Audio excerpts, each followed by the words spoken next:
Women को cervical cancer के बारे में बिल्कुल अवेयरनेस नहीं। सर्वाइकल कैंसर जो है ना इंडिया में सेकेंड मोस्ट कॉमन कैंसर है। लोगों को ये बताना बहुत जरूरी है कि ये प्रिवेंटेबल डिजीज है। बहुत यंग एज में अगर सेक्सुअल इंटरकोर्स हो रहा है और सेक्सुअल इंटरकोर्स का जो फ्रीक्वेंसी है बहुत ज्यादा है, वो एक कारण हो सकता है। मल्टीपल सेक्स पार्टनर के कारण भी ये संक्रमण के द्वारा भी वायरस जो फैलता है और उसमें फिर उसको खतरा हो सकता है फीमेल को जो है। तो मैम अगर किसी का एक ही सेक्सुअल पार्टनर है तो भी चांसेस है कि कैंसर हो सकता है। इसके क्या सिम्टम्स या साइन है जो हमें इग्नोर नहीं करना चाहिए? बिल्कुल, बहुत अच्छा क्वेश्चन है। यूएस में एक स्टडीज हुई है जिसमें कि वो लोगों ने कंपलसरी कर दिया है 9 ईयर्स से लेके 13 ईयर्स के बच्चों को vaccination, cervical cancer HPV vaccination. Ma'am आपने कुछ देर पहले एक बात की थी वाइट डिस्चार्ज की। Yes, so isn't it a little common among teenagers? Physiological white discharge भी होता है, पैथोलॉजिकल भी होता है।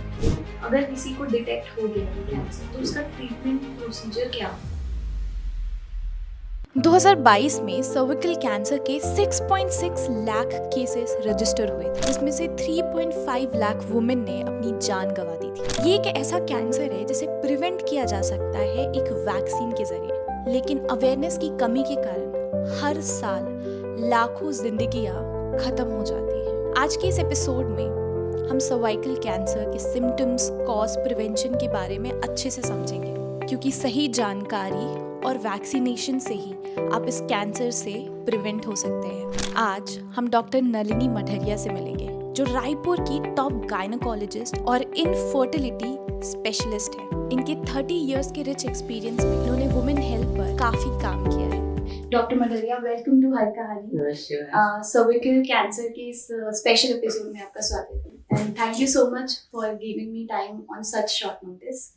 सो मैम, आपको पता है कि वुमेन को सर्विकल कैंसर के बारे में बिल्कुल अवेयरनेस नहीं है। लोगों को पता ही नहीं है कि क्या है सर्विकल कैंसर। आप हमें बताइए कि सर्विकल कैंसर होता क्या है और इंडिया में ये कितना कॉमन है? देखिए, सर्वाइकल कैंसर जो है ना इंडिया में सेकेंड मोस्ट कॉमन कैंसर है, जिससे कि हर साल, जैसा कि आपने बोला, लाखों जिंदगियां खत्म हो जाती है। और मतलब दुख की बात ये है कि ये ऐसा कैंसर है जिसको कि हम प्रिवेंट कर सकते हैं। बहुत समय पहले ये डिटेक्ट किया जा सकता है और टाइमली अगर हम मेजर्स लें तो इसको ट्रीट किया जा सकता है और जिंदगी बचाई जा सकती है। तो सर्वाइकल कैंसर जो होता है, अगर हम लेमन टर्म में बोलें तो ये बच्चेदानी के ग्रीवा का कैंसर होता है। बच्चेदानी के मुख पे जो होता है, जैसा यूट्रस होता है और नीचे सर्विक्स होता है, जो बच्चेदानी का मुख जिसको हम बोलते हैं, उस पे जो कैंसर डेवलप होता है उसको हम सर्वाइकल कैंसर, क्योंकि वो सर्विक्स कहलाता है। और सर्वाइकल कैंसर जो होने के पहले जो है कुछ चेंजेस आते हैं वहां पर के सेल्स में, जो कि हम डिटेक्ट करके पहले से ही पता कर सकते हैं कि ये जो चेंजेस है वो सर्वाइकल कैंसर में कन्वर्ट हो सकते हैं या नहीं हो सकते हैं। तो ये जो चेंजेस होते हैं, इसको चेंजेस शुरू होने से लेके फुली ग्रोन कैंसर डेवलप होने के लिए 10 to 15 ईयर्स का टाइम रहता है। तो इतना पर्याप्त समय है हमारे पास कि उसको हम प्रिवेंट कर सके। इसलिए लोगों को ये बताना बहुत जरूरी है कि ये प्रिवेंटेबल डिजीज है और इसके कारण क्या है। हम अब बात करेंगे आगे इसके लिए कि कारण क्या और हम कैसे प्रिवेंट कर सकते हैं। मैम, इसके कारण क्या है, क्यों होता है सर्विकल कैंसर? देखिए, सर्वाइकल कैंसर के बहुत सारे कारण हो सकते हैं, जिसमें से जो मुख्य मुख्य कारण है, जैसे कि यहाँ पे हमारे भारत देश में देखा जाता है कि बहुत अर्ली एज में मैरिजेस होती है, बहुत यंग एज में। तो उसमें बहुत यंग एज में अगर सेक्सुअल इंटरकोर्स हो रहा है और सेक्सुअल इंटरकोर्स का जो फ्रीक्वेंसी है बहुत ज्यादा है, वो एक कारण हो सकता है। दूसरा जो होता है अनहाइजीनिक जो कंडीशंस होते हैं, जिसके कारण वायरल इन्फेक्शन होते हैं, क्योंकि वायरस ही मेन पॉजिटिव ऑर्गन होता है इसके लिए। तीसरा ये हो सकता है कि जैसे किसी के मल्टीपल सेक्स पार्टनर्स रहते हैं, है ना, मल्टीपल सेक्स पार्टनर के कारण भी ये संक्रमण के द्वारा भी वायरस जो फैलता है और उसमें फिर उसको खतरा हो सकता है फीमेल को जो है इसका। और भी कुछ कुछ कंडीशंस होते हैं, जैसे कि बहुत ज्यादा नंबर ऑफ डिलीवरीज हो रही हैं, जिसमें कि बहुत ज्यादा सर्वाइकल ट्रॉमा होता है, वो भी एक प्रीडिस्पोजिंग फैक्टर हो सकता है सर्वाइकल कैंसर के लिए। तो मैम अगर किसी का एक ही सेक्सुअल पार्टनर है तो भी ये चांसेस है कि उन्हें कैंसर हो सकता है? देखिए, ऐसा है कि उसमें जरूरी नहीं है कि सेक्सुअल कॉजेज ही उसके मतलब कॉज हो, लेकिन क्या होता है बेसिकली कि हर जो फीमेल होती है या मेल होता है वो पूरे लाइफ में 80% टाइम इस जो वायरस होता है उससे एक्सपोज तो होता ही है बॉडी, ठीक है, जब भी कांटेक्ट होता है तो। लेकिन हमारी बॉडी की ये क्षमता होती है कि वो जो वायरस से एक्सपोज हो रहे हैं उसके अगेंस्ट में एंटीबॉडीज बनाए और उसको वो डिस्ट्रॉय कर देता है। तो जरूरी नहीं है कि हर बार वायरस से एक्सपोज हो रहे हैं तो वो सर्वाइकल कैंसर या कुछ डिजीज कॉज ही करेगा। मैक्सिमम टाइम बॉडी की इम्यूनिटी उसको निकाल देती है बॉडी से, लेकिन कुछ कंडीशंस में जिसमें कि अगर बहुत एग्रेसिव वाला वायरस है या बहुत प्रोलॉन्ग एक्सपोजर है या बॉडी की इम्यूनिटी कम है, इन सब मतलब कंडीशंस में उसके चांसेस जो है वो बढ़ जाते हैं। तो हम इसके क्या सिम्टम्स या साइन है जो हमें इग्नोर नहीं करना चाहिए? बिल्कुल, बहुत अच्छा क्वेश्चन है। बेसिकली बहुत बार देखा जाता है कि महिलाएं हमारे पास आती है कि वाइट डिस्चार्ज बहुत कॉमन यहाँ पे है, और हमारे छत्तीसगढ़ में तो बहुत ही ज्यादा है, जिसको कि सफेद धात बोलते हैं यहाँ पे। अगर इनकी बोली में बोला जाए तो धात जा रहा है बोलते हैं या धातु जा रहा है बोलते हैं। तो वाइट डिस्चार्ज बहुत कॉमन सिम्टम्स है। दूसरा ये हो सकता है कि वाइट डिस्चार्ज के साथ में कुछ डर्टी फाउल स्मेलिंग डिस्चार्ज हो, वो भी बहुत कॉमन है। और तीसरा ये हो सकता है कि ब्लड स्टेन डिस्चार्ज हो सकते हैं। चौथा हो सकता है कि कॉन्टैक्ट के बाद में कुछ ब्लड स्टेन डिस्चार्ज हो या स्पॉटिंग हो। बहुत इंपॉर्टेंट सिम्टम है। अगर कॉन्टैक्ट के बाद में अगर स्पॉटिंग या ब्लड स्टेन डिस्चार्ज हो रहा है तो इमीडिएटली डॉक्टर से कंसल्ट करना चाहिए। फिर कुछ कंडीशंस में होते हैं कि कुछ मस्से हो जाते हैं, कुछ लीजन हो जाते हैं प्राइवेट पार्ट्स में। तो इन सब कंडीशंस में इमीडिएटली पेशेंट को, डॉक्टर को अपनी रिपोर्ट करना चाहिए। इसको बिल्कुल भी इग्नोर नहीं करना चाहिए। तो मैम छत्तीसगढ़ की आपने बात की, तो छत्तीसगढ़ में ये कितना कॉमन हो चुका है अभी? बहुत कॉमन है, क्योंकि हम देखते हैं कि मैक्सिमम केसेस जो हमारे पास आते हैं ना एडवांस स्टेज में आते हैं। जैसा कि मैंने बताया, यहाँ पे अवेयरनेस की बहुत कमी है। दूसरा, महिलाएं बहुत झिझकती हैं इन सब चीजों को। इवन फीमेल डॉक्टर के पास जाके बताने में भी झिझकती हैं। कई बार हमारे पास आती है, वाइट डिस्चार्ज कंप्लेन करती है, हम बोलते हैं कि हम नीचे से एक चेकअप करेंगे बच्चेदानी का। उसके लिए भी उन्हें बहुत काउंसलिंग करना पड़ता है कि इसमें दर्द नहीं होगा, कोई तकलीफ नहीं होगी, ये जानना जरूरी है। तो सबसे जो कारण छत्तीसगढ़ में सर्वाइकल कैंसर बढ़ने का है वो इग्नोरेंस। तो इग्नोरेंस है, और दूसरा है कि डॉक्टर से जाके कंसल्ट नहीं। तीसरा ये है कि महिलाएं एक दूसरे को सलाह देती रहती हैं कि नहीं, ये तो ऐसे ही है, कॉमन है, होता रहता है, इसके लिए क्या डॉक्टर के पास जाना। तो मैं यही कहना चाहूंगी कि अगर इस तरह के कोई भी आपको लक्षण दिख रहे हैं तो प्लीज अपने डॉक्टर को जाके एटलीस्ट एक बार दिखाइए। बहुत छोटी सी जांच से मैं बताऊंगी आगे इसका जांच क्या होता है, उससे हम इसको बहुत अर्ली स्टेज में डायग्नोज कर सकते हैं। तो मैम इसके क्या क्या टेस्ट होते हैं? बहुत अच्छा है। देखिए, फर्स्ट टाइम में जब हमारे पास पेशेंट ओपीडी में आता है ना, तो एक तो होता है कि कोई पेशेंट लक्षण के साथ में आ रहा है, कोई पेशेंट रूटीन चेकअप के लिए आ रहा है। तो अगर रूटीन चेकअप की मैं बात करूं तो हम एक पैप स्मीयर टेस्ट होता है, आपने सुना होगा, बहुत कॉमन टेस्ट है। इसमें बहुत छोटा सा सिंपल ओपीडी प्रोसीजर रहता है। बस बच्चेदानी के मुंह से हम छोटा सा एक ब्रश होता है जिसमें कि वहां पर का जो लिक्विड रहता है उसको जस्ट लेके और एक लिक्विड मीडिया रहता है उसमें डाल के पैथोलॉजी में भेज देते हैं जांच के लिए। तो इसमें कोई तकलीफ नहीं, कोई पेन नहीं, कुछ भी नहीं होता, और बहुत सिंपल सा टेस्ट है। बहुत ज्यादा कुछ कॉस्टली भी नहीं होता है। 500-700 में इसमें गवर्नमेंट में तो फ्री में होता है, और अगर प्राइवेट में भी करा रहे हैं तो 500-700-1000 से ज्यादा खर्च नहीं आता है। तो अगर जहाँ इतनी बड़ी बीमारी से बचने की बात है तो इतना छोटा सा खर्च तो कोई भी अफोर्ड कर ही सकता है।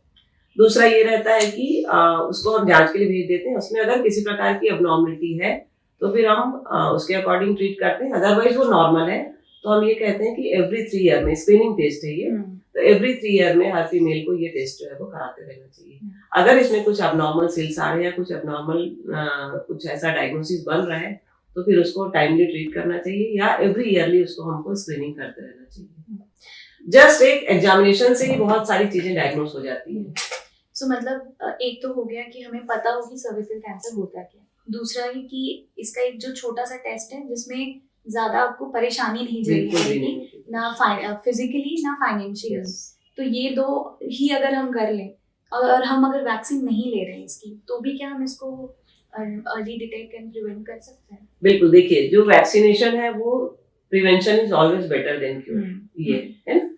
तो डिटेक्शन जो हो गया, जो हम स्क्रीनिंग टेस्ट करते हैं, जैसे मैंने अभी बताया आपको कि पैप स्मीयर है। अगर उससे और एडवांस हम थोड़ा सा टेस्ट में जाए तो एक कॉल्पोस्कोपी होता है। कॉल्पोस्कोपी में हम क्या करते हैं कि जो सर्वाइकल जो एरिया है ना, बच्चेदानी का जो मुंह है, उसको एक स्कोप, एंडोस्कोप के द्वारा उसको जूम आउट करके, उसको मतलब मैग्नीफाई करके उसको और अच्छे से हम डिटेक्ट कर सकते हैं। अगर उसमें हमको कुछ लगता है कि कहीं कोई अबनॉर्मल लीजन दिख रहे हैं, हमको डाउटफुल लीजन है, तो उसका छोटा सा हम बायोप्सी ले लेते हैं और वो एकदम कंफर्मेटरी टेस्ट होता है।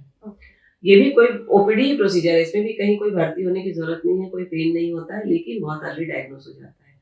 दूसरी बात है कि जैसा आपने पूछा वैक्सीनेशन का, तो डायग्नोसिस हो या ना हो, मतलब ऐसा है कि वैक्सीनेशन तो हमेशा सबके लिए ही हम एडवाइस करते हैं। 9 इयर्स के बच्चे से लेके 45 ईयर्स तक की फीमेल को हर किसी को वैक्सीनेशन करना चाहिए, क्योंकि वैक्सीनेशन जो है वो बहुत ज्यादा है, मतलब अप टू 90% आपको प्रोटेक्शन देता है। कुछ स्टडीज में तो कहते हैं कि 98% तक प्रोटेक्शन देता है, बट 90% तक भी दे रहा है तो बहुत अच्छी बात है। यूएस में एक स्टडीज हुई है जिसमें कि वो लोगों ने कंपलसरी कर दिया है 9 ईयर्स से लेके 13 ईयर्स के बच्चों को vaccination, cervical cancer, HPV vaccination.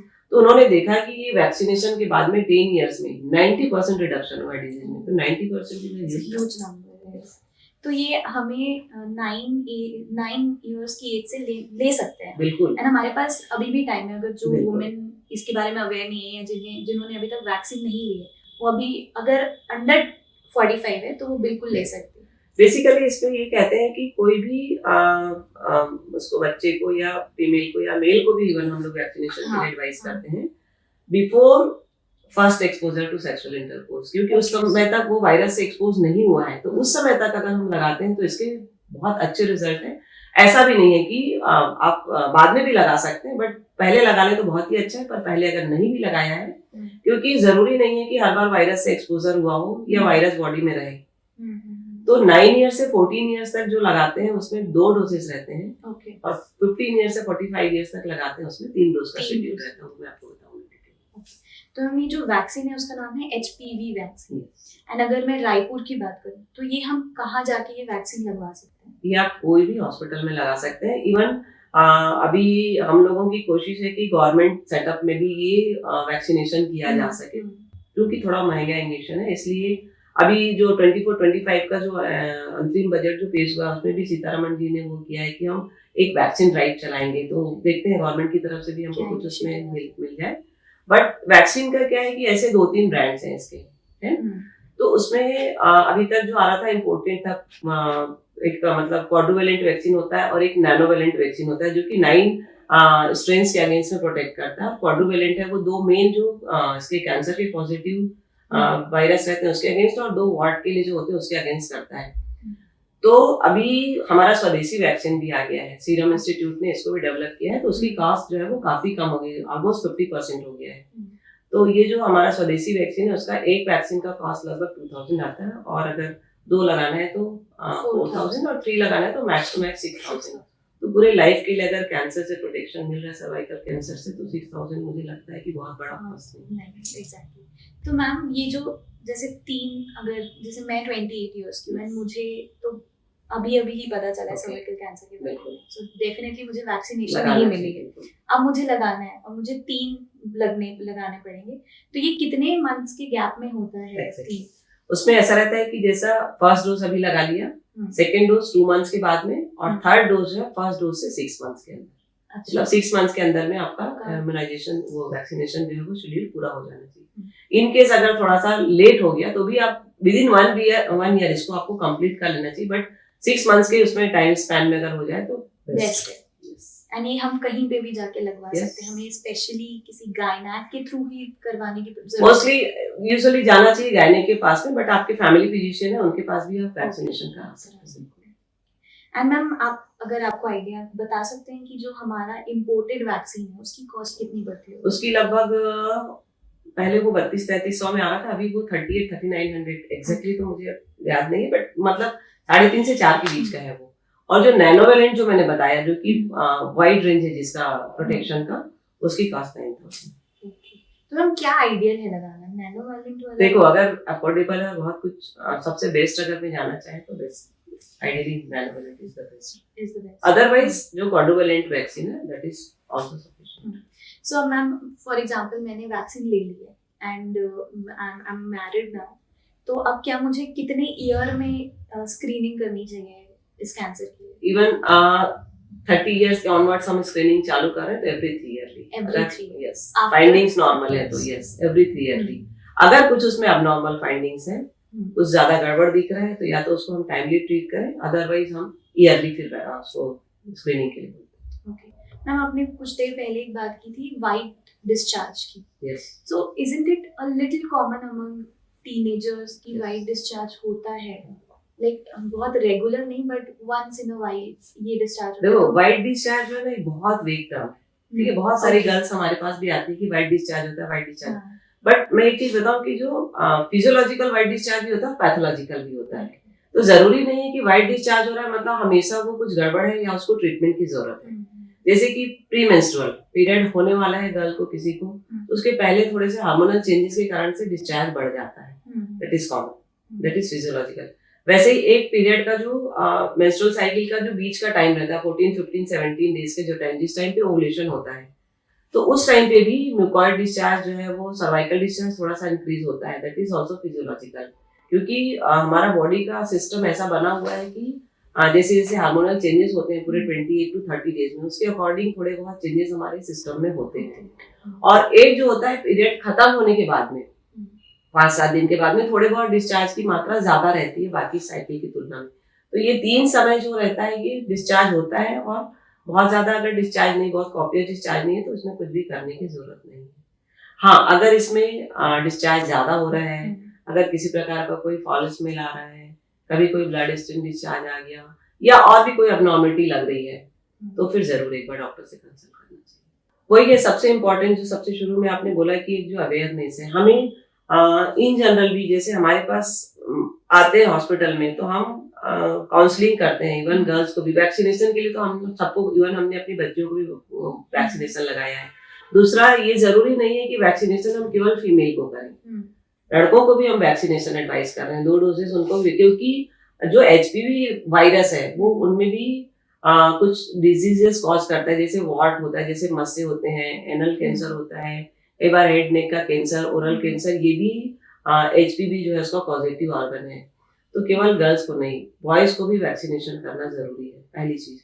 दूसरा ये है कि इसके लिए हम अगर हमारी तरफ से आप कोई भी चाहे तो हम इसके लिए फ्री चेकअप कैंप भी हम अरेंज कर सकते हैं, ताकि हम जितनी ज्यादा से ज्यादा जो है वो महिलाओं को इसके लिए अवेयर कर सके। वहां पे अगर हम टेस्ट कर पाते हैं तो बहुत अच्छी बात है, नहीं कर पाते तो एटलीस्ट इसके बारे में हम उनको अवेयरनेस दे सकते हैं कि आपको कैसे, कब हॉस्पिटल जाना है, क्या क्या इसके तरीके होते हैं, कब आपको ट्रीटमेंट लेना है, वैक्सीनेशन क्या होता है। तो ये हम गाँव में, मोहल्ले में जाके ये सब अवेयरनेस कैंप भी फैला सकते हैं, और जितना ज्यादा से ज्यादा हो सके जो आउटरीच जो है उस पर हम जाके ये सब कर सकते हैं। क्योंकि अभी भी देखा गया है कि बहुत सारे दूर दराज के जो क्षेत्र है इसमें उन लोगों को पता ही नहीं रहता है, तो ये उनके लिए बहुत ज्यादा जरूरी है। वो लोग ही हमारे पास बहुत लेट स्टेज में आते हैं, फिर हम ये बोलें कि नहीं अब आपका बहुत स्टेज एडवांस हो गया, अब हम इसको कुछ कर नहीं सकते, या केवल सेकाई और उसका मतलब कीमोथेरेपी ही ट्रीटमेंट बच गया, तो वो बहुत ज्यादा हार्ड करता हमें, क्योंकि इस चीज को हम 10 साल पहले डायग्नोज कर सकते थे और उसको बचा सकते थे। मैम, आपने ट्रीटमेंट की बात की, उस पर मैं एक चीज पूछना चाहूंगी, तो अगर किसी को डिटेक्ट हो गया ये कैंसर तो उसका ट्रीटमेंट प्रोसीजर क्या होता है? बहुत अच्छा, इसमें बेसिकली इसके स्टेजेस होते हैं। प्री कैंसरस स्टेज में अगर डिटेक्ट हो गया तो बहुत छोटे ट्रीटमेंट से हो सकता है, जैसे कि एक सिंपल सा मैं बता रही, जैसे बच्चेदानी का छाला है, उसके स्टेजिंग होते हैं, CIN1, CIN2, CIN3, तो स्टेज वाइज हम उसका ट्रीटमेंट करते हैं। तो बहुत अर्ली स्टेज में अगर आ गया है, केवल CIN1 के स्टेज में कई बार ट्रीटमेंट की जरूरत नहीं रहती, वैक्सीनेशन कर दो और टाइमली फॉलो अप करो। अगर उससे थोड़ा स्टेज ज्यादा हमको लग रहा है तो कुछ क्रायोथेरेपी होती है, उसके द्वारा हम उसको ठीक कर सकते हैं। कुछ ये होता है कि कोनाइजेशन एक होता है, इलेक्ट्रोकॉर्टिक जिसको हम बोलते हैं, उसके द्वारा जो डिजीज पार्ट रहता है सर्विक्स का वो हम निकाल के उसको अलग कर देते हैं, कट करके निकाल देते हैं और उसको पूरा का पूरा पैथोलॉजी में जांच के लिए भेज देते हैं। और फिर एवरी 6 मंथ या ईयरली उनको हम फॉलोअप में बुलाते रहते हैं कि डिजीज प्रोग्रेस तो नहीं हो रहा है। स्टेज 1 में तो हम मतलब सर्जरी करके पूरा का पूरा डिजीज निकाल सकते हैं। इवन उसके जो लिम्फ नोड्स वगैरह जहाँ जहाँ स्प्रेड होने की संभावना रहती है, वर्डाइन सिस्टेक्टमी हम बोलते हैं, रेडिकल हिस्टेक्टमी, उसमें पूरा हम डिजीज को निकाल सकते हैं और एकदम डिजीज फ्री हो सकती है पेशेंट। हाँ, स्टेज 2, 3, 4 में अगर चला गया है तो फिर हम पूरी तरह से अगर सर्जरी करके डिजीज को नहीं निकाल सकते हैं तो फिर हमको कीमोथेरेपी और रेडियोथेरेपी का सहारा लेना पड़ता है। या कई बार हमको लगता है कि हमने सर्जरी किया और सर्जरी के बाद में कुछ और स्टेजिंग आगे दिख रही है उसकी, तो सर्जरी के साथ में हम रेडियोथेरेपी और कीमोथेरेपी को भी कंबाइन कर सकते हैं। मैं आपने बोला कि सर्जरी हम करते हैं, तो अगर आपने सर्जरी करके वो पार्ट रिमूव करे तो क्या ये प्रेगनेंसी में इंटरफेयर कर सकता है? इसके बाद हम एक्सपेक्ट कर सकते हैं कि नॉर्मली कंसीव किया जा सकता है? बहुत अच्छा सवाल है। बेसिकली क्या है कि वो एज ग्रुप जिसमें कि उसको प्रेगनेंसी होना है ना, यूजुअली इतना कम एज ग्रुप में बहुत ज्यादा कॉमन नहीं, पर फिर भी ऐसा नहीं कि नहीं होता है। तो अगर उसमें कंजर्वेटिव सर्जरी होती, बहुत अर्ली स्टेज में अगर डिटेक्ट हुआ कंजर्वेटिव सर्जरी, जिसमें कि हमने सर्विक्स का कोनाइजेशन करके, क्योंकि उसमें यूट्रस को हमको कंजर्व किया है हमने, है ना, पर बहुत रेगुलर फॉलोअप में कर रखना पड़ता है। और ऐसा नहीं कि प्रेगनेंसी नहीं हो सकती, लेकिन अगर कोनाइजेशन हमने किया है, सर्विक्स का पार्ट कट करके किया है, तो यूट्रस में प्रेगनेंसी को 9 मंथ्स तक कैरी करने के लिए कुछ एक्स्ट्रा प्रोसीजर हमको करना पड़ता है। बच्चेदानी के मुंह को टाई करके, उसको सर्क्लास कहते हैं, वो सब करके रखना पड़ता है, बहुत रेगुलर फॉलोअप में रखना पड़ता है। तो ऐसा नहीं है कि सर्वाइकल कैंसर से अगर फ्री हो गई है तो प्रेगनेंसी प्लान नहीं कर सकते, बट बहुत इंटेंसिव है और बहुत रेगुलर फॉलोअप चाहिए।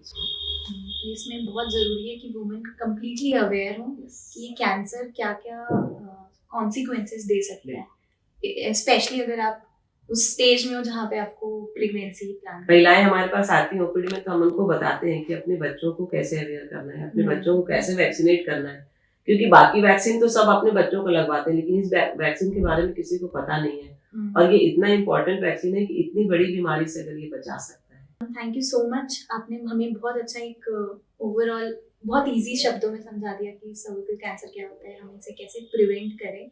मैं अपने व्यूअर्स को यही कहना चाहती हूँ कि अगर आप रायपुर छत्तीसगढ़ से हैं तो आशीर्वाद हॉस्पिटल में आप ज़रूर आइए इस कैंसर के बारे में जानने के लिए एंड वैक्सीनेशन के लिए एंड इवन टेस्ट के लिए। यहाँ पे आपको एक कंप्लीट गाइडेंस मिलेगी, कंप्लीट ट्रीटमेंट प्लान मिलेगा बहुत ही रीजनेबल कॉस्ट में। एंड डॉक्टर मडहरिया के पास 30 साल का एक्सपीरियंस है जिसमें उन्होंने बहुत सारे पेशेंट को ट्रीट किया है। तो this is your go to place if you are from Raipur Chhattisgarh. Thank you so much ma'am. नमस्कार।